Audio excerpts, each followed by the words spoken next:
Fala galera, beleza? Otávio Neto na área, Papito chegando pra gente inaugurar o nosso quadro de entrevistas aqui no canal. Essa vai ser a nossa primeira entrevista, eu espero que de muitas. E pra essa inauguração, pra essa estreia, eu entrevistei o Nicolas Nogueira, muito mais conhecido como Guerri.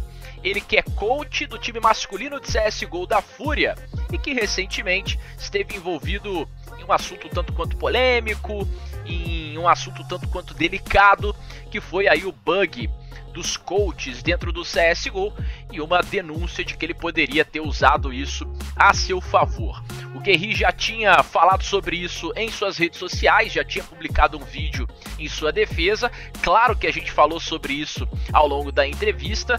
Isso ficou mais pro final do nosso papo, porque eu não queria só usar isso como um clickbait, né? Aproveitar uma polêmica e trazer isso à tona por aqui. Não é o meu perfil e nem será aqui do canal. Eu aproveitei a disponibilidade do Guerri pra gente falar um pouco sobre a história dele no CSGO, falar um pouco também sobre a construção desse time da Fúria, sobre os próximos passos da equipe e várias outras curiosidades muito maneiras em mais de uma hora de bate-papo com o Guerri, que foi super solícito, super gente boa, e eu acho que o resultado ficou muito legal, beleza? Já quero pedir pra vocês deixarem o like aqui no vídeo, se inscreverem no canal, deixarem também os seus comentários, né, se vocês curtiram esse formato, deem sugestões por aí, e eu espero que vocês curtam bastante o vídeo de hoje, que é uma estreia, Papito tá animado, e eu espero que vocês gostem, beleza? Bora pro vídeo então, que o Guerri já tá me chamando aqui, vamos lá.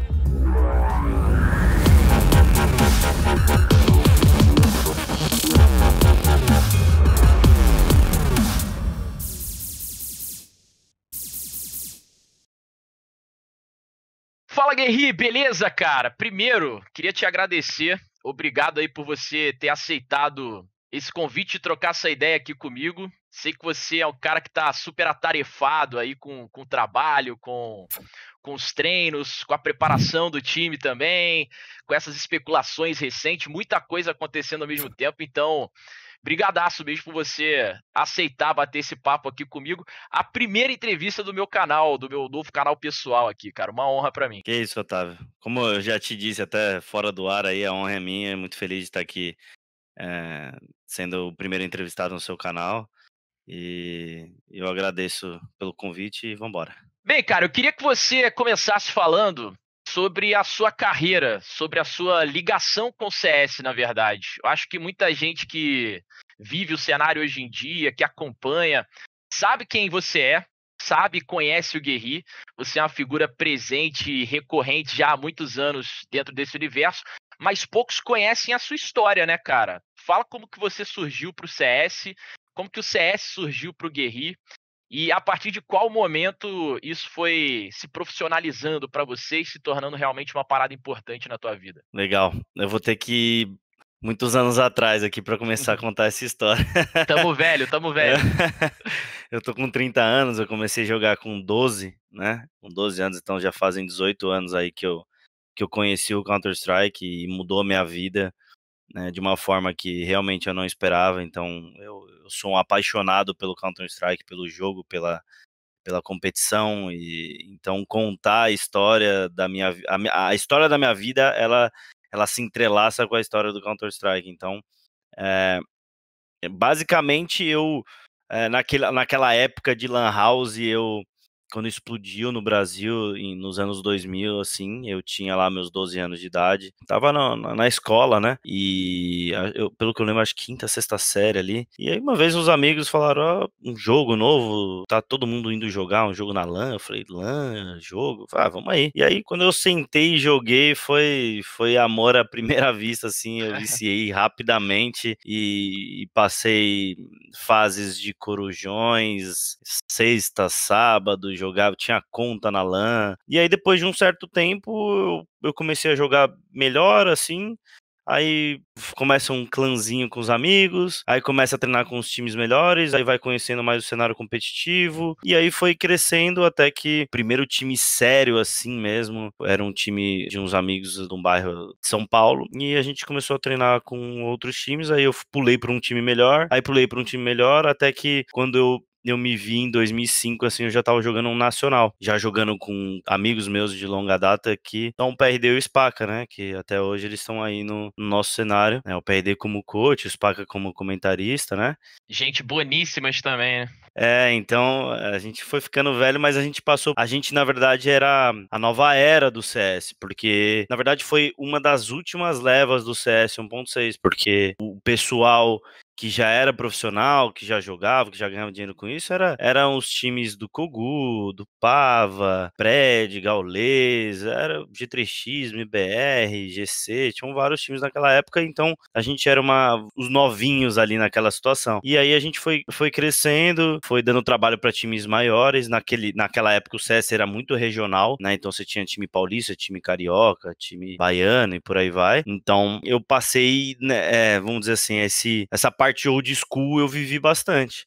Até que em 2007, assim, logo depois que a MBR do Kogu, do Fênix, eles foram campeões mundiais, né? Em 2006. Em 2007 a gente foi pra SWC em Paris, jogamos um campeonato lá fora. Eu saí da escola, assim, pra ir jogar o campeonato, então foi uma coisa, assim, surreal, né? Ó, eu vou ficar uma semana fora porque eu tô indo jogar um... Hoje em dia é mais comum, né? Mas se você for para pensar, sei lá, 15 anos atrás, era bizarro, né? Era inacreditável, né?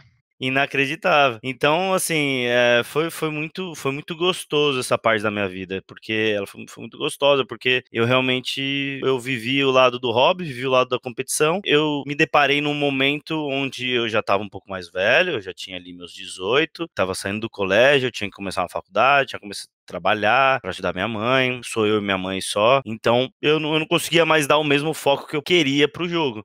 E Uhum. naquela época, né, pra ser bem sincero, a gente não conseguia ganhar dinheiro, né, com CS. Era muito mais um hobby, você jogava muito mais por amor. Na verdade, você gastava mais dinheiro com CS do que você ganhava, né? Exatamente, exatamente. Então, era demais, era assim. Eu fico muito feliz de ter vivido essa época. Então, essa época foi muito gostosa, só que eu tive que parar. Faculdade, trabalho, eu fiquei ali desde 2009 até 2015 sem jogar nada. E aí, Uhum. por um acaso da minha vida, eu tinha um cliente, eu já estava bem consolidado na área que eu trabalhava como arquiteto de soluções da área de redes de computadores, então eu fazia projetos, então, Uhum. na área de TI, né, de tecnologia, e aí E eu era nessa sua área de formação também. A sua faculdade era voltada para isso, para TI.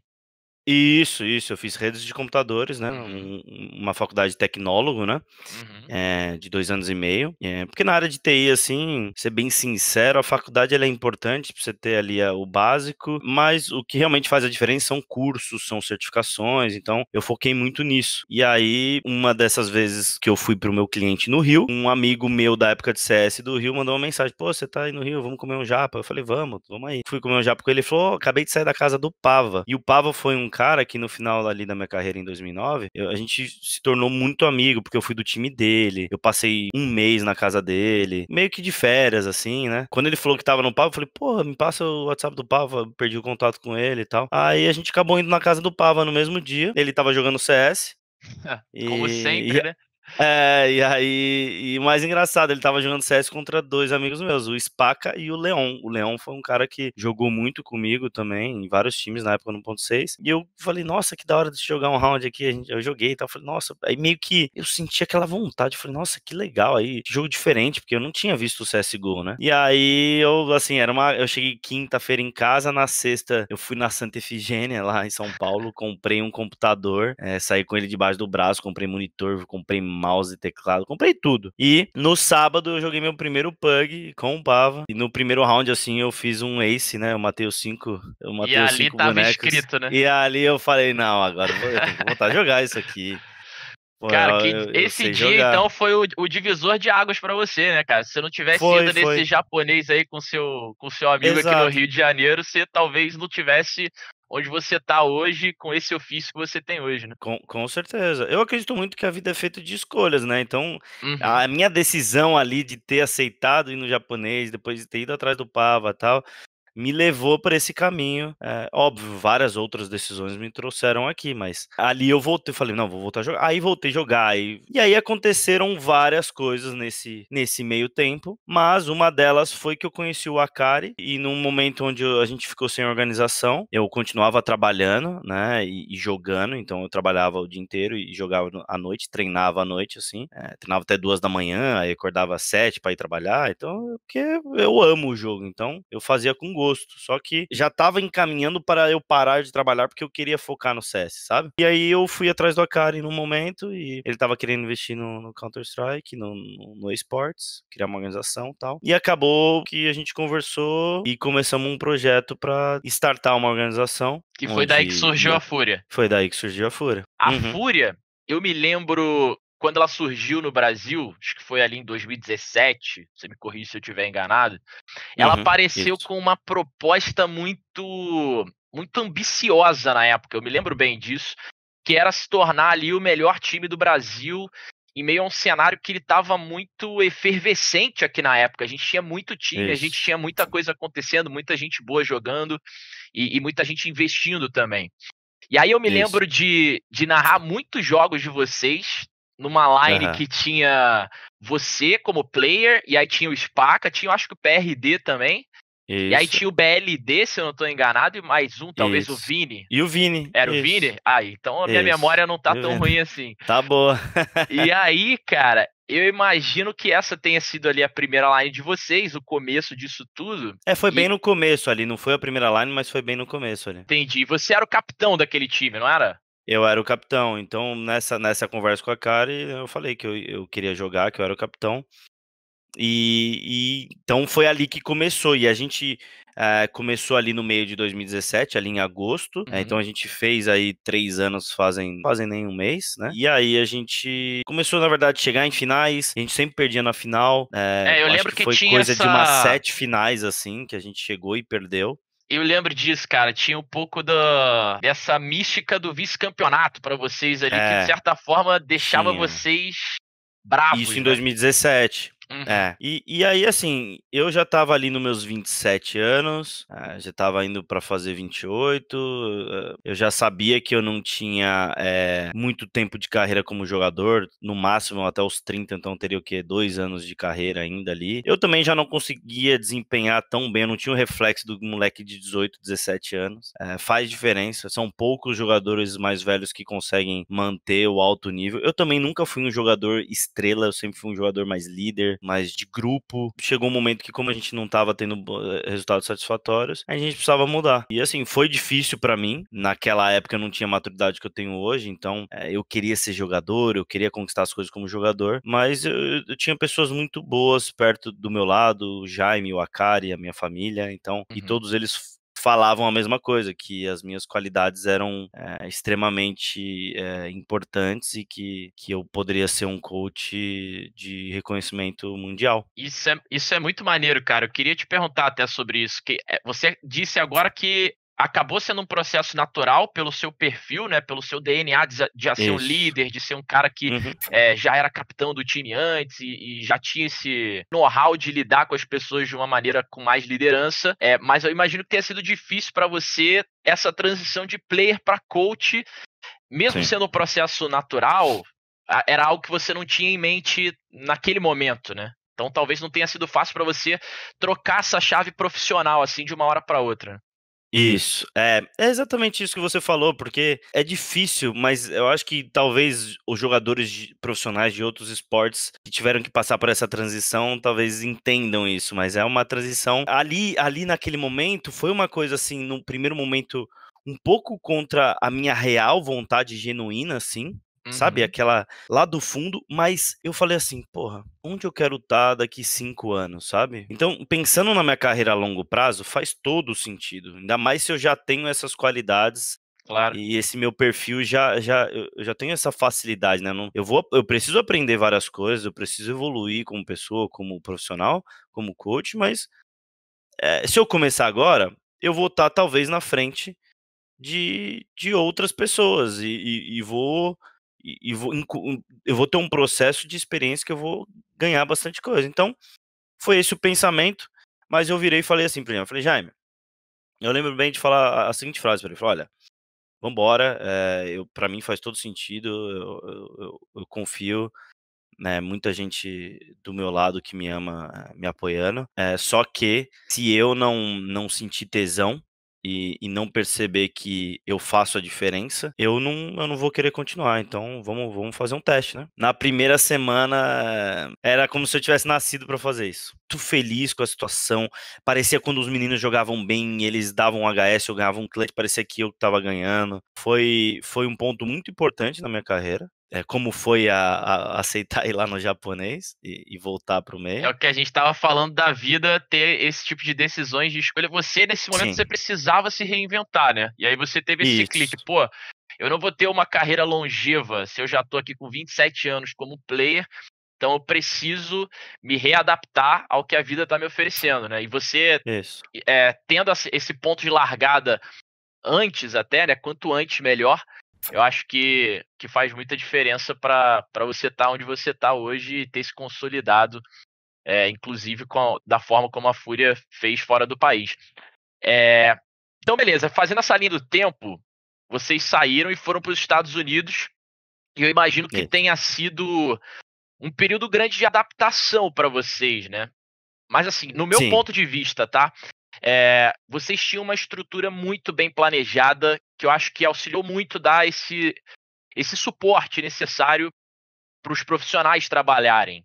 Então a impressão sim. que se tem muitas vezes aqui é de que a ascensão de vocês foi muito meteórica, de que um ano depois vocês já estavam, pô, jogando minor, já estavam conseguindo uma vaga pro Major, estavam lá em Katowice, na Polônia, pô, trocando bala de igual para igual com os melhores times do mundo Uhum. e mostrando pro mundo também quem que era a Fúria.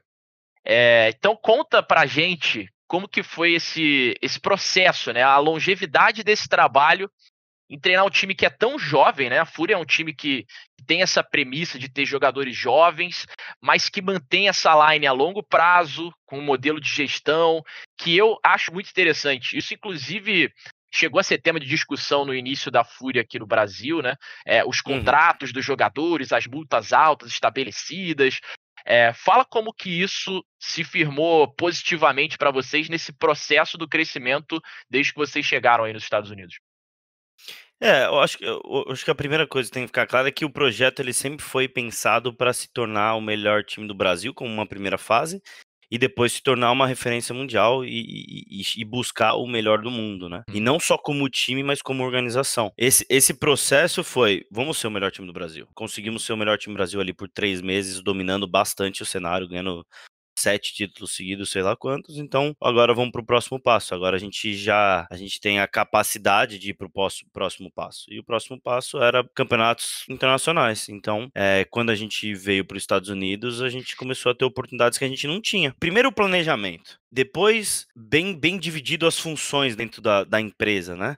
Ou Uhum. seja, o Guerri é o head coach, ele toca tecnicamente o time. O Jaime é CIO e ele toma tal. O Akari, tal. Então, cada um tinha o seu quadrado e a gente sempre se ajudando para tomar as melhores decisões. E quando a gente vai para os Estados Unidos, a gente encontra um cenário extremamente diferente do que do Brasil, né? Com muitas oportunidades, com times mais muito melhores. É o que subiu o sarrafo para vocês também, né? Para vocês precisarem melhorar o desempenho de vocês, dentro do game de uma maneira geral, vocês estavam sendo bem mais desafiados do que vocês estavam sendo no Brasil, né? Ah, sim. Sim, sim, sim, sim. E isso que torna os meus jogadores, jogadores excepcionais, porque o nosso DNA é de constante evolução. A gente não vai ser o melhor time do mundo amanhã, mas a gente tem que estar em constante evolução. Quando a gente chegou aqui, a gente já chegou meio que explodindo, porque a gente ganhou de 2 times extremamente conhecidos, norte-americanos. A gente acabou perdendo, já chegou numa final, aí perdeu a final, aí depois a gente vai e joga outros campeonatos, tem ótimos resultados, mas a gente chegou num processo, a gente chegou aqui na terceira divisão, e a Uhum. gente passou da terceira divisão, fomos para a segunda divisão, pulamos para a primeira divisão, perde, né, no primeiro minor, aí vai para o segundo minor, ganha de 16-1 do McLeod 9, assim, com Fluxa, com jogadores super renomados, e aí continuou a nossa evolução, só que num âmbito internacional. E a gente foi amadurecendo muito, né? Porque morar junto é difícil, conviver junto é difícil, são meninos, né? Com pouca experiência de vida. Esse processo todo, junto comigo, que eu sou um cara mais experiente do que eles, todos eles confiam em mim e me respeitam pela pessoa que eu sou e não por eu ser o chefe deles, sabe? Sim. Como se você Então, fosse um irmão mais velho deles ali que exato. tivesse olhando por eles também, né? Exato, exato. Exatamente isso. Uhum. Não tem como pensar diferente. Quem tem um irmão mais velho e sabe Sabe o que como é que é. é isso aí, entendeu? Mas beleza, aí você falou que quando vocês atingiram aí a primeira divisão no NA, vocês ainda passavam longe de ser o time a ser batido, né? Vocês ainda estavam ali Lógico. como uns underdogs, como os azarões. Isso. Mas aí vocês começaram a ter vitórias relevantes, começaram a aparecer mais pro cenário, e começaram a ser um time que as pessoas já começavam a olhar, pô, esses caras são perigosos, esses É. brasileiros aqui são perigosos, a gente tem que ficar atento com eles. E aí teve aquele período em que muita gente não quis dar o mérito que vocês deveriam ter, e diziam que vocês eram fruto do meta da SG, do meta da AUG, e que vocês cresceram baseados nisso, cara. Eu queria que você falasse um pouco sobre isso, se isso incomodava vocês de alguma forma. Você fala, pô, esses gringos tão malucos, cara, o que esses caras estão falando? Porque foi um período que vocês também sofreram um pouco, entre aspas, com esse preconceito, né? Eu acho que é normal, sabe? Eu Uhum, entendo que é normal, porque se você for parar pra pensar que quando o nosso primeiro grande campeonato mesmo, ele foi o Minor, e a gente ganhou só da Spirit, perdeu pra uma Vanguard, perdeu pra NiP, depois perdeu pra Cloud9 do time do Fluxa e tal. uhum, Depois disso, a gente continuou o nosso caminho pela MDL, né, que era a segunda divisão. Então, a gente passou 2 temporadas na MDL, porque a primeira que a gente jogou, ela não dava vaga para a primeira divisão. Quando a gente chega na nosso primeiro grande campeonato presencial, que eu vou tirar o minor dessa linha, porque ele ainda é linkado com o major, é um minor, ainda é uma fase muito preliminar, assim, sabe? uhum. Agora, quando a gente vai, uma DreamHack Master Dallas, e a gente ganha de times extremamente renomados, tipo Energy, Fnatic, ganha um mapa da Ence, que era o mapa que eles não perdiam, e a Ence daquele nível que os Sim. finlandeses que estavam jogando demais. A gente ganha de uma Vitality do Zayu, que, tipo, estouradíssimo, né? E a gente chega numa semifinal de um campeonato extremamente Tier 1. Uhum. Essa primeira aparição, ela pegou Foi até a gente de emblemática, né? surpresa. Foi Foi emblemática pra emblemática, vocês. entendeu? A gente apareceu pro cenário internacional ali e falou: Oi, Uhum, a gente tá em maio de 2019, a gente chegou nos Estados Unidos faz pouco tempo, mas estamos aqui. A gente vai uhum, dar trabalho, entendeu? E aí a gente vai em seguida, de Dallas direto para Londres para jogar a SS Finals. uhum, E aí a gente pega simplesmente o melhor time do mundo no jogo de estreia, Astralis. E além de pegar o melhor time do mundo, a gente define que a gente ia jogar o melhor mapa deles, que é a Nuke, que os caras não perdiam pra ninguém. E a gente vai lá e ganha. Então, quando isso acontece, a gente não só aparece no cenário internacional, como todos os times do mundo olham pra gente. Ah, pô, mas era MD1. Pô, beleza. Aí vai lá, MD3 contra os caras no mesmo campeonato, ganhamos de novo. pau neles. O que que acontece? Assim, surreal. Aí vamos para uma semifinal, ganha da North e chega numa final, grande final contra a Vitality na SS Finals. Então, assim, esse processo de jogar MDL pra caramba, conseguir vagas para campeonatos grandes presenciais através de qualificatórios, não é porque a gente foi convidado. E aí a gente ganha do melhor time do mundo. Então, para mim, é um processo que a gente não pulou nenhuma etapa, sabe, Otávio? Uhum. A gente foi indo, foi galgando, sabe? Mas ao mesmo tempo é importante você falar disso porque vocês viveram isso. Mas quem viu vocês, por isso que eu até disse, né? Quem viu vocês atingindo esse sucesso e já trocando bala nesse nível técnico que vocês se apresentaram para o mundo, igual você falou agora, de certa forma chegou para desvirtuar o sucesso de vocês e dizer, pô, que esses caras vieram do nada, que ascensão meteórica é essa? Mas vocês sabem que vocês não vieram do nada, né? Vocês sabem Sim, sim. que vocês batalharam bastante e passaram por todo esse processo, como você bem definiu, para chegar até aí. Mas aí você falou agora há pouco da saída do Able, né? Isso aconteceu ali no segundo semestre de 2019. Essa foi a primeira e única mudança da line desde que vocês deixaram o país. E aí Não, o Spaca foi a primeira. o Spaca foi lá no comecinho, É, bem lembrado, bem lembrado. isso. E aí, cara, o Henrique entra como uma adição que é uma mudança muito significativa no time. E eu queria perguntar para você se essa foi uma mudança que vocês realmente foram obrigados a fazer. O Abel, ele realmente teve problemas burocráticos ali com visto? O que foi que aconteceu? Por quê? Porque muita gente, naquela época, não digeriu bem essa troca, né? Pelo fato Aham, de que o Abel J, ele sim. era um talento nato, ele era um cara que estava jogando muito bem, ele estava na ponta dos cascos, só que o Henrique também, ele chegou, cara, e agora há pouco a gente falou da ascensão meteórica de vocês, o Henrique chegou destruindo, né? Ele transformou o time de uma maneira apoteótica e vocês melhoraram significativamente com a adição dele. Conta um pouco Sim. sobre essa troca.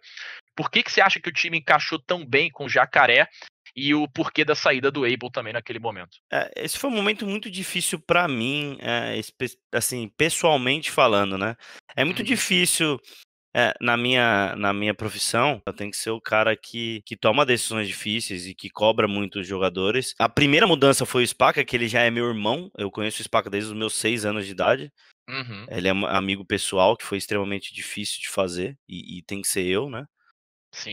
E a segunda foi o Abel, que depois. E assim, o meu estilo de coach é sempre manter. Eu vou atrás, eu busco a evolução do jogador em todos os aspectos, de várias maneiras, conversando, pedindo ajuda para outros jogadores, às vezes dando ultimato, porque eu acredito muito no potencial e eu acredito que as pessoas evoluem se elas quiserem. A gente já vinha com um problema com o Abel, tecnicamente falando, e que eu já vinha buscando ajudar o Abel fazia bastante tempo. Só pra você ter uma ideia, eu converso com o Abel praticamente todo dia. Ele é meu amigo pessoal, ele me ajuda, eu ajudo ele, a gente tem uma relação assim, é meu amigo pra vida real. Aham. E, e naquele momento eu tive várias conversas com o Abel, né, de que precisava evoluir em alguns aspectos que ele precisava evoluir, que cada um tem o seu quadrado que precisa evoluir e que precisa focar. Basicamente, a mudança do Abel, ela foi técnica, foi porque ele não conseguia evoluir o que a gente precisava que ele precisava, o que ele precisava evoluir, o que a gente precisava que ele evoluísse naquele momento, e isso não quer dizer que o Abel é um jogador ruim ou mediano. A gente está falando de um nível altíssimo de CSGO. A gente não tá falando de. Eu tô falando de ganhar das trales. Mas por que você acha que o Henrique encaixou tão bem no time, assim, de uma maneira tão rápida? Que O Henrique, ele já tem um isso é dom dele, ele natural. absorveu muito bem. Porque a gente sabe do talento do Henrique, né? Mas o Henrique, ele tinha, como é que eu posso dizer, um viés, um rótulo de que ele era um cara Sim. de muito altos e baixos, né? Tinha jogo Aham. que ele destruía e tinha jogo que ele simplesmente não aparecia. Isso falando de uma maneira mais leiga, né? Sim, sim. Mas de uma maneira geral ele era rotulado dessa maneira. Só que nesse time da Fúria, sob o seu comando e a maneira como ele encaixou ali para assumir esse posto de principal AWP do time, né, de main AWP aí do time, eu acho que ele elevou o patamar dele, né? Ele subiu num degrau da carreira que ele se tornou um jogador como antes a gente não tinha visto ele ser. O Henrique, ele sempre foi um jogador de destaque no time que ele estava, Uhum. mas depois de um tempo, depois de algumas coisas que aconteceram na carreira dele, ele teve muitos altos e baixos. Mas o Henrique, ele tem o dom natural de jogar. Ele é muito bom estando confiante na zona de conforto dele. Eu vou abrir, já que eu sou o primeiro aqui, eu vou abrir uma coisa que eu nunca falei pra ninguém. Aí Mas sim, pô. logo quando foi necessário fazer essa mudança, eu sendo bem sincero, essa decisão de ser o Henrique foi minha, tá? Uhum. A gente conversa muito, eu e o Art, mas nessa eu falei, Art, a gente precisa e eu quero que seja o Henrique, e ele veio na minha. Uhum. O Art é meu parceiro. Antes dele entrar no time, eu puxei ele num TS, o Henrique, e falei, Henrique, é o seguinte, eu sou chato. E eu sou chato com isso aqui e com isso aqui. Você tem certeza que você quer vir pra cá? Porque é assim que funciona aqui. Sou eu que defino como as coisas têm que ser. No âmbito profissional, né? Uhum. Não tô falando de exatamente como você tem que jogar, mas Sim. sim de coisas que são importantes pra mim e que você não pode pisar na bola. E de que você Por exemplo, cobraria ele, né? você não pode chegar atrasado, irmão. Eu sou chato com isso. Não chega atrasado. Não chega, não chega. Não me dá migué, não dá desculpa que eu, eu sou mais malandro que você. Então, tipo, como ele já tinha algum viés de sair, sabe? Eu Uhum. falei, Henrique, aqui vai ser diferente, cara. E então, para ele existiu um choque de realidade, né? Uhum. De uma parte mais velha guarda de CS para uma nova era, Sim. certo?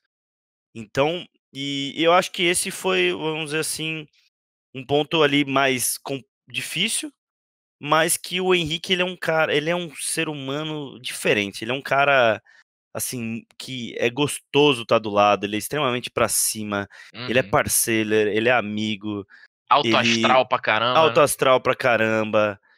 Então tudo isso facilitou o Henrique facilitou tudo isso acontecer. E ao Uhum. mesmo tempo ele tem um dom incrível dentro de jogo. Eu não tô falando que o Henrique é perfeito, o Henrique tem os pontos que ele precisa evoluir, como todos os outros jogadores. E que hoje em dia a gente tem conversas individuais, como eu tenho com os outros jogadores, e é o que eu falei, a evolução tem que ser constante, não tá bom. Não tá bom. Você é o Uhum. melhor do mundo? Não é. A gente é o melhor time do mundo? Não, não somos. Então tá bom, tem mais, tem muito mais pra você evoluir. Mas de um Ele é muito amadurecimento parceiro. natural dele também, né? De um Ele amadureceu, jogador isso sem dúvida.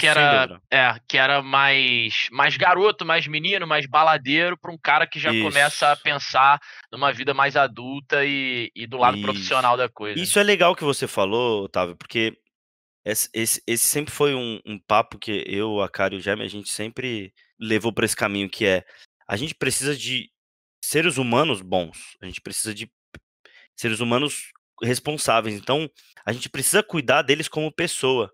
Uhum. Porque se eles forem bons nesse sentido, e eles já têm o dom do CS, acabou. Agora, Guerri, antes da gente começar a entrar em assunto mais delicado, em assunto mais polêmico, eu queria que você falasse um pouquinho, na sua opinião, de como que você enxerga a importância de um coach dentro do CS atual.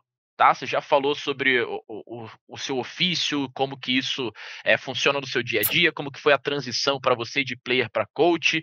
A gente tem visto, por exemplo, ultimamente no CS, o declínio de times que não utilizam coach no cenário internacional. Não sei se realmente por uma tendência, por um fator que seja realmente pertinente ao jogo. Por que que, no seu modo de vista, o coach é uma figura indispensável para o sucesso de um time, cara? Cara, eu consigo falar sobre várias coisas do porquê é importante. Uhum, Desde alguém responsável, porque normalmente os jogadores são mais meninos, né? uhum. Essa é a realidade. Alguém que consegue traduzir o negócio pro time e as necessidades do time pro negócio, né? É porque você Alguém tem que que. ser não só um técnico, você tem que ser um gestor também de Isso. pessoas e de Exato. levar e de trazer, né? Exato, um cara que consegue gerir crise, um cara que consegue gerenciar crise mesmo, cara, é crise que vem desde crise midiaticamente falando até crise entre dois jogadores, entre três jogadores, entre quatro, entre o time inteiro. Uhum, Então, esse respeito, essa barreira que tem entre eu ser coach e esse respeito que todos têm entre a minha responsabilidade, é assim, ó, a minha responsabilidade é maior que a sua. Porque a minha responsabilidade é entre todos vocês. Eu sou responsável e preciso ajudar vocês entre a relação do Cacerato e do Arte. Porque vocês não têm maturidade para lidar com os problemas e resolverem sozinhos. Vocês não têm. E não tem porque vocês são ruins, ou porque vocês. É porque vocês não têm experiência. Esse ponto de gerir crise, uhum. ele é extremamente importante. O coach, em geral, ele não é um cara só tático. Às vezes, coaches nem são táticos, que nem eu vi aí a última troca de coach aí entre o Adrien da Liquid pro Moses, que era um comentarista, um Sim, narrador. sim. Exatamente porque o Adrien, ele era, pelo que eu li, né? Uhum, Não tenho certeza, mas pelo que eu li, o Adrien era um cara muito técnico-tático. Ou seja, e eles não precisavam de alguém técnico-tático porque eles tinham pessoas ali, jogadores que já dominavam isso. Então, não precisava que alguém pegasse tática ou que definisse como ia jogar. Mas sim que alguém, na hora que precisasse, colocasse a responsabilidade em cada um. E que esses jogadores respeitassem essa pessoa. Ou seja, precisa ter alguém que tá aqui. E não tá aqui porque é melhor, tá aqui pra uma gerir questão os de outros, entendeu? gerir crise, gerir problemas e... Como é que eu posso dizer também? É que até me fugiu a palavra agora, mas ser uma figura acima realmente numa hierarquia que tenha o Sim. controle disso e que não deixe nada desandar, porque, como você disse, né, são cinco pessoas com perfis diferentes dentro do time, Isso. com mentalidades diferentes, com formas de agir diferentes, e Sim. que muitas vezes tem que estar ali 24 horas junto, o dia inteiro, trabalhando, viajando, Uma hora vivendo juntos. explode, né? Uma hora não consegue Tem que ter um lidar comando, bem. né? Tem que ter um comando. Exato. E como a gente viveu isso desde o começo, nunca existiu um tipo, puto, o Guerri não quis, então eu vou falar com o Jaime, eu vou falar com a Akari.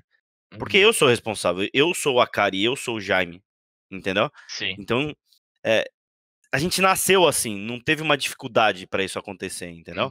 Então meio que já é o DNA do É aquilo que time. eu falei lá no início de quando vocês foram, no meu ponto de vista, vocês já tinham uma estrutura muito bem definida para ter essa ascensão que vocês tiveram. Eu queria voltar um pouco agora no tempo e relembrar, cara, aquele contratempo que vocês tiveram no jogo contra o MIBR.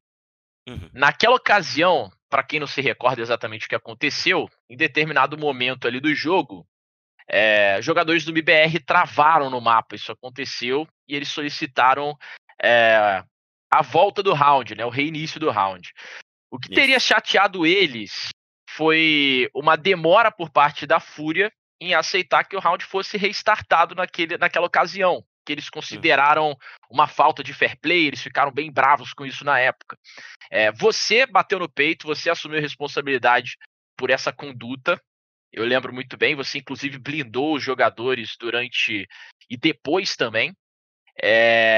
O que é que foi que aconteceu ali, cara? Isso é algo que já tá superado? Você se arrepende de alguma coisa nesse episódio específico? Ou faz parte disso que você estava falando agora, de que você tem que deixar os jogadores focados e esse tipo de problema é você quem tem que resolver e não deixar isso respingar nos seus players? Como é que você encarou esse episódio aí? Eu acho que você já respondeu bastante coisa. É um episódio que já passou, aconteceu, foi um incidente que aconteceu. E, poderia não ter sido com a MBR, poderia ter acontecido com outro time, né? Talvez não ia ter essa exposição tão grande como teve. A repercussão, né? A repercussão tão grande. Mas foi exatamente o que você falou, era um round importante, onde, na verdade, já sempre existiu uma rivalidade, né? Sempre existe rivalidade entre times brasileiros. Então a gente não quer perder para eles não querem perder pra gente, como a gente não quer perder para ninguém, mas existe esse tempero maior por conta de ser um jogo entre times brasileiros, né? Principalmente dois times que disputam ali, né? Os mesmos campeonatos aqui fora, no mesmo nível. Então, e a gente estava à frente, né? A gente sempre esteve à frente nesse confronto. Então, eu acho que os nervos já estavam mais à flor da pele ali, né? E o que é comum, normal, e eu entendo perfeitamente. E como deu um problema na internet do Fer, eu acho, e era um round extremamente nervoso, 12-12.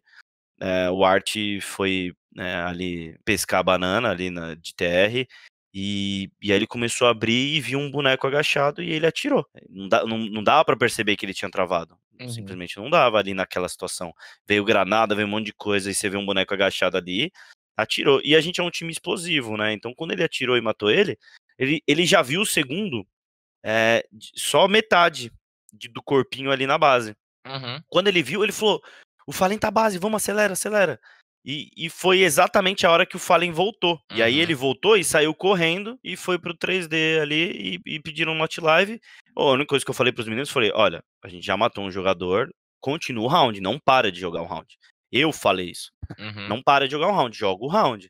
terminar o round, a gente pausa e eu Resolve. vou conversar com o administrador e a gente vai resolver. E foi exatamente o que aconteceu. E aí o administrador viu na VOD que o Cacerato tinha tomado uma HE na banana, ou seja, antes do Art matar o Fer, que o Fer tava realmente travado. E só que o Art, na tela do Art, ele falou que não tava travado, porque parecia muito que ele tava jogando.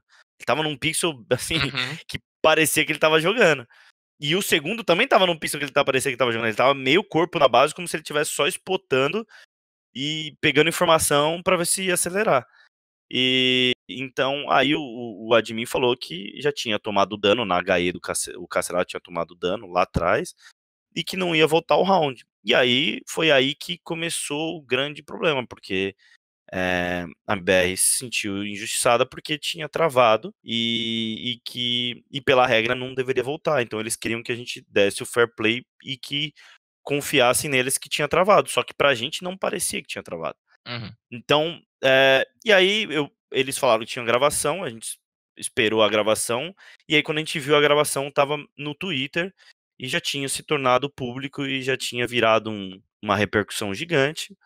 E quando eu vi o vídeo, eu vi que travou. E aí eu falei, rapaziada, a gente vai voltar. Porque realmente travou, e não travou pouco, travou muito. Às vezes tivesse dado só um lag e ele não tivesse morrido por causa disso e tal, mas travou muito. E aí eu falei, vamos voltar. E aí a gente voltou, e aí a história, ela acontece, ela tem uma repercussão muito maior do que ela deveria ter, mas eu não me arrependo de nada, eu realmente blindei os meus jogadores, e eu pedi pra ninguém conversar dentro do jogo. Eu falei, rapaziada, não fala nada, eu quero que vocês continuem pensando no jogo, continuem focados, respira, dá uma respirada, aproveita esse tempo pra voltar pro jogo, que é um jogo tenso, tá 12-12, e a gente vai continuar jogando, e a gente tem que ganhar. Então foca e deixa que eu resolvo, eu vou resolver. E aí eu fui lá onde eu deveria estar com o administrador e com o manager deles, conversando para definir como que seria resolvido. Então eu faria exatamente a mesma coisa novamente. O ponto é esse. Tá, o desenrolar disso, vocês ficaram muito chateados com a forma como o MBR lidou com esse episódio? O fato deles terem especificamente postado os vídeos no Twitter antes, de repente, de ter mostrado para vocês de uma maneira mais clara, mais transparente, e de certa forma ter jogado vocês ali no meio dos cachorros ali, né? A gente sabe que rede social é um antro de haters e de pessoas que vão vir te perseguir por uma coisa que nem sempre é a verdade absoluta, porque existe sempre dois lados da história. Vocês ficaram chateados com a forma como isso foi feito? Lógico, com toda certeza. A gente. E eu orientei todos eles a também não entrarem nessa linha de discutir por rede social e nada, porque não tem necessidade nenhuma. As coisas têm que ser resolvidas de forma diferente. E é o que eu falei, eles são bem responsáveis, eles todos acataram, me escutaram e não entraram em nenhuma discussão, mas é óbvio que a gente ficou. Eu falei isso várias vezes, a gente ficou chateado. Como eles também ficaram chateados que eles têm o que eles acreditam, né? Mas a gente ficou chateado porque, querendo ou não, vários dos meus jogadores são jogadores novos e que têm jogadores lá do outro lado como ídolos, né? Então houve essa chateação, mas são águas passadas e acabou. A gente segue caminhos diferentes, né? Eles têm a história deles e a gente está criando a nossa. E é isso mesmo. Eu acho que a rivalidade, ela é extremamente saudável e ela tem que existir. É gostoso, é muito Sem bom dúvida. jogar jogos assim. A gente quer jogar jogos de pressão, difíceis, é isso que a gente quer jogar. É isso que vai tornar eles pessoas melhores e profissionais melhores. Então, colocar eles cada vez mais nesse tipo de situação é ótimo. É claro, você ter o rival, você ter a torcida às vezes contra você, tudo isso é instigante, faz parte do Faz esporte de parte. uma maneira geral, né? Você Guerrinho, tá bem acostumado, hein, de narrar vários jogos, eu tô então. bastante, cara, e eu acho que faz parte realmente. Eu acho que desse caldeirão do esporte, nesse caso do e-sport, eu acho que são misturas que são válidas. Outro tema mais delicado agora, esse mais recente, não tem como a gente não falar sobre a polêmica que te atingiu em cheio aí nessa última semana, que é o lance do bug do coach. Para quem não sabe, recentemente foi descoberto um bug dentro do jogo, onde especificamente o coach, dentro do servidor ali, ele poderia ter acesso a como é que eu posso dizer, um free look, né, uma câmera livre em determinado local do mapa, e com isso poderia abusar em visualizar ali a movimentação do adversário, a fim de tirar proveito, levar proveito dentro do jogo. Essa é uma investigação, sobretudo surgiu com o Michal, né, que para quem não conhece ele é um admin da ESL, um admin bem famoso dentro do cenário. Ele analisou e segue analisando centenas e milhares de demos desde 2016, se eu não estou enganado. E agora começou essa análise esse pente fino, né? Isso. E em uma delas, cara, você aparece caindo no bug em 2 oportunidades no ano passado, né, em 2019, contra a Complexity e contra a LG. Você, no mesmo dia, você se prontificou ali em gravar um vídeo bem extenso, bem longo, se defendendo dessa suposta acusação. Teve ali um posicionamento que foi muito claro, foi muito transparente, se preocupando em provar que não havia tirado proveito daquilo dentro do jogo, que eu acho que foi sua principal preocupação. Principalmente não ter trapaceado, não ter passado qualquer tipo de call para o time através desse bug. Eu queria saber de você, agora, como que você está enxergando isso, depois de ter dado já a sua versão? Você está temendo alguma suspensão? Você está com a consciência tranquila? Você acha que se de repente você tivesse um pouco mais de experiência, você teria feito algo diferente? É claro que falar agora é muito mais fácil. Sim. De repente, você falou, né? Acho que eu errei em não ter quitado ali naquele momento. Você poderia ter feito algo diferente. Como é que você está enxergando isso agora, Guerri? Olha, primeiro, tem várias perguntas, mas a primeira coisa em relação à punição, mas só para a gente começar por aqui. Eu não tô temendo nenhuma punição, porque eu tenho minha consciência muito tranquila. Desde o primeiro momento, quando foi postado o vídeo, eu tomei um susto, falei, ué, nem lembro disso. Mas no mesmo momento eu tenho certeza que eu não utilizei. Deve ter acontecido comigo, mas com certeza eu não passei nenhuma call, eu não fiquei vendo, eu tenho certeza disso. Então, rapidamente, eu fui atrás da gravação, que eu sempre gravo tudo, para realmente confirmar o que a minha consciência estava dizendo. Antes de você continuar, vou só te interromper aqui, porque isso foi algo que chamou minha atenção e eu acho que muita gente também ficou surpreso com isso. O fato de você ter essa gravação, de você ter acesso a ela, né? Não fosse isso, de repente não teria nem como você se defender, né? Você poderia sofrer, de repente, uma injustiça enorme. Você grava todos os jogos, cara? Como que você faz? Você transmite e deixa upado no YouTube ali, não listado? Isso, eu tenho isso desde o começo do time. Então, se eu quiser pegar jogos lá do Brasil, eu tenho. É um banco de dados gigantesco do Guerri. Que maneiro, cara. Então, pode prosseguir. Então, eu simplesmente fui confirmar o que minha consciência já estava tranquila. Então, aí só voltando. A punição, se ela acontecer, eu, profissionalmente falando, eu tenho que aceitar e vou aceitar tranquilamente. Mas eu acredito que não vai acontecer, porque ela pode acabar inibindo outros coaches de se provarem inocentes como eu me provei. Porque no meu vídeo está muito claro, você deve ter assistido e você não vê nenhuma comunicação minha, você não me vê dentro do jogo porque eu fiquei no Alt Tab, você não vê nenhuma rotação dos meus jogadores que tem a ver com a informação que eu estou tendo ali na minha tela, né? Agora vamos contextualizar o negócio. A gente está em setembro de 2020. Esse jogo que foi postado, ele foi de março de 2020, certo? Os dois, o da LG, de 2019, março de 2019, ou seja, faz um ano e meio. Um ano e meio atrás, quem que era a Fúria? A gente era um time que tinha jogado um Major ali, que não tinha jogado grandes campeonatos e que a gente estava atrás de grandes oportunidades, ou seja, a gente queria se classificar para grandes torneios para realmente ter a possibilidade de aparecer para o mundo. Né? E esse torneio da SS era um deles. A gente era um time pequeno, né? Que queria jogar os grandes presenciais. Por que eu tô falando isso? Os nervos, a flor da pele nesses jogos. Porque a gente tava jogando um campeonato extremamente difícil, que dava vaga para um campeonato presencial. E a gente jogou contra uma LG, um time que era o segundo melhor time do Brasil aqui fora. Extremamente experiente. Um jogo extremamente difícil, a gente estava, acho que no terceiro mapa, quando deu bug, E eu sou um coach que eu não fico no meu computador. Eu sou um Sim. coach que Tá eu sempre em sento pé ali atrás dos e caras eu tô ali. sempre em pé. Até às vezes eu tenho que sentar porque minhas pernas doem, porque eu fico realmente em pé. Então, tanto que na gravação do jogo da LG fica muito claro que eu tô falando e o mic de alguém, o microfone de alguém tá aberto e eu tô falando o pistol como vai ser exatamente. Yuri, você faz tal coisa, tal, tal, tal, tal, tal, tal, nananana. E aí quando eu volto pro meu PC, começa o round de faca, e aí quando eu vejo, ué, eu tô aqui em cima do bomb site A, que aconteceu? Nunca, tipo assim, eu nunca tinha ouvido sobre isso, eu não sabia nem, eu falei, deve ter acontecido alguma coisa e vai voltar, mas vai voltar. E aí, quando começa, logo que acaba o faca, já começa o pistol, rápido assim. Só que a gente tá no terceiro mapa. Extremamente difícil o jogo. Ganhamos um, perdemos um. É um campeonato extremamente importante pra gente. Somos pessoas inexperientes comparado com hoje, né? Uhum. Se você parar pra pensar um ano e meio atrás, o quanto de experiência a gente já pegou. E então, quando eu vi aquilo, eu falei, meu, eu vou. Acho que quando começar o freeze aqui, volta. E aí, quando não voltou e eu comecei a escutar o som dos passos do time adversário, eu dei alt tab, eu falei, isso tá muito errado. Não vou nem ficar aqui, dei alt tab e fui pra lá.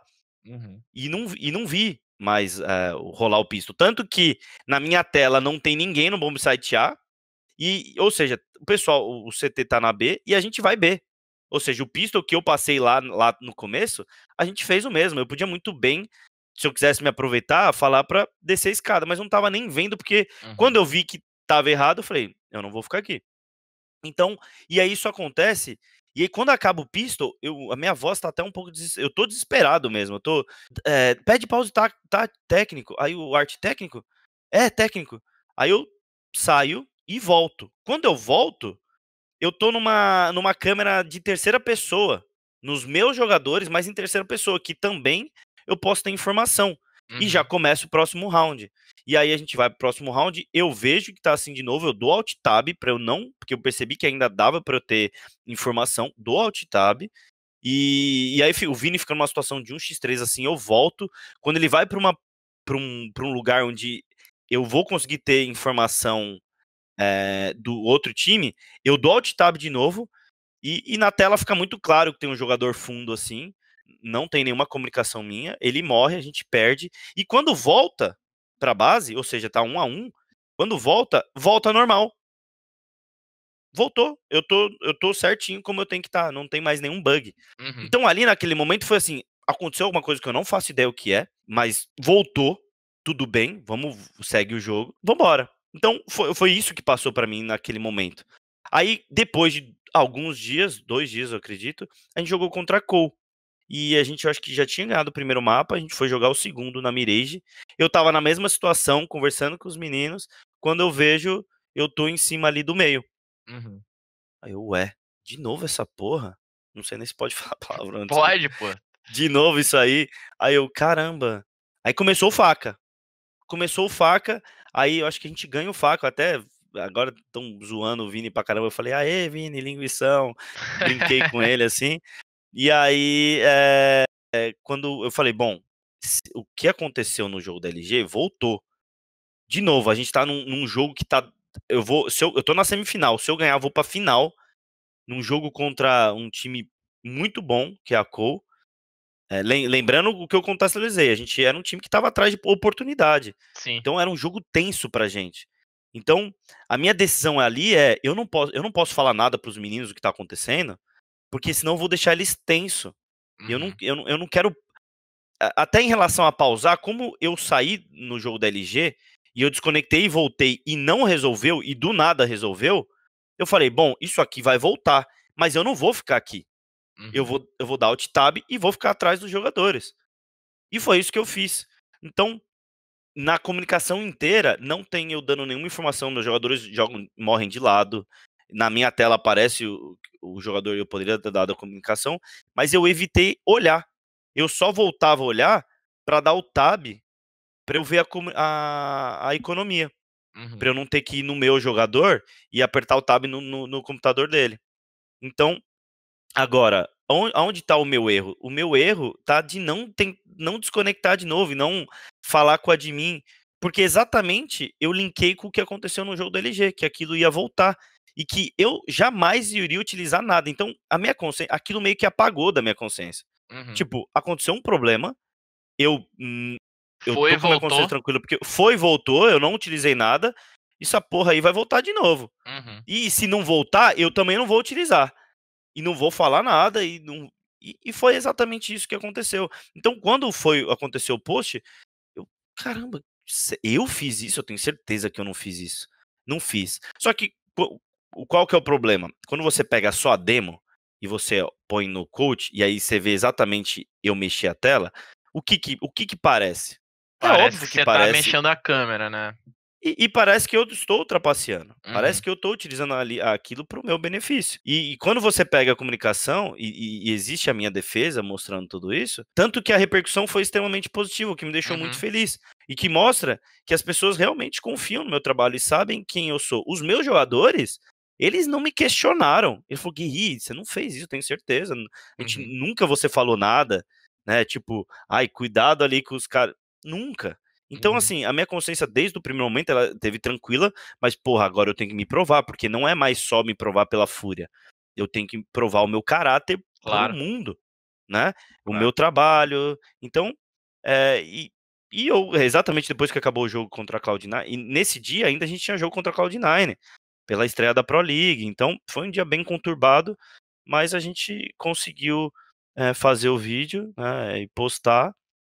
E deixar claro, totalmente transparente, eu acho que foi a maneira mais transparente que poderia ser, mais clara, porque eu liberei a comunicação, até tendo coisas que pode me prejudicar, né, tecnicamente falando, mas eu liberei ela na íntegra, inteira, né, exatamente para provar a minha inocência e que eu não utilizei. Agora, aconteceu o bug comigo?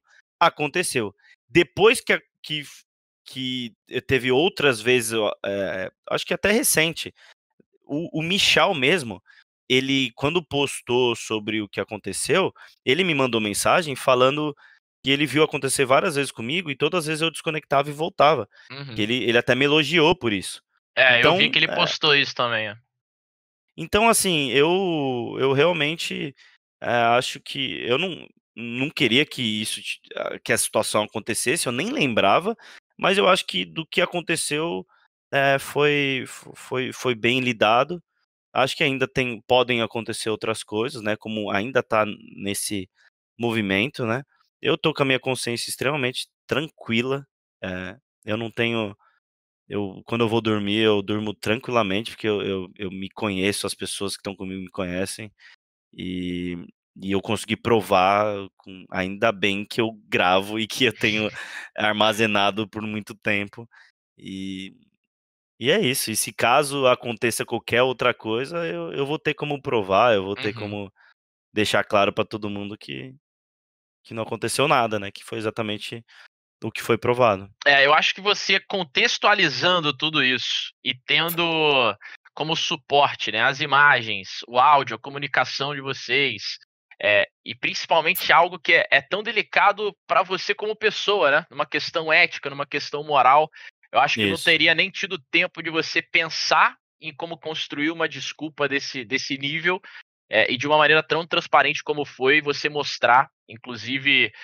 partes de comunicação de jogo que deveriam ser secretas, como você acabou de dizer, e abrir isso. tudo isso, expor tudo isso, dar a cara a tapa realmente, né? Porque muitas vezes isso não é fácil. Muitas vezes você tá tomando as burdoadas aí, as pessoas desconfiando da sua índole, mas eu acho que. Eu não sou dono da verdade, evidente, mas acho que você fez isso de uma maneira bem transparente e que a sua defesa foi muito bem feita nesse aspecto. Guerri, queria te perguntar uma outra parada agora. Queria saber de você como é que você enxerga os times brasileiros hoje. E aí não só aqui no Brasil, tá? Tô falando dos times Uhum, brasileiros cada vez mais indo aí pra fora. A gente teve uhum, nessa semana agora, se não me engano, ontem, a gente tá gravando na sexta-feira à noite. A gente teve a PEN finalmente conseguindo chegar nos Estados Unidos de vez. E aí com eles, se eu não me engano, já são 5 times brasileiros no NA, né? Tem vocês, tem o MBR, tem a Team One, tem a IE e agora tem a PEN também. Além da Boom que tá aqui no Brasil, mas que deve voltar a qualquer momento. Tem a Sharks também, que tá nesse modo aí de stand-by para voltar. Você acha que todos esses times têm potencial para crescer, para se solidificar, para conquistarem espaço aí internacionalmente falando, cara?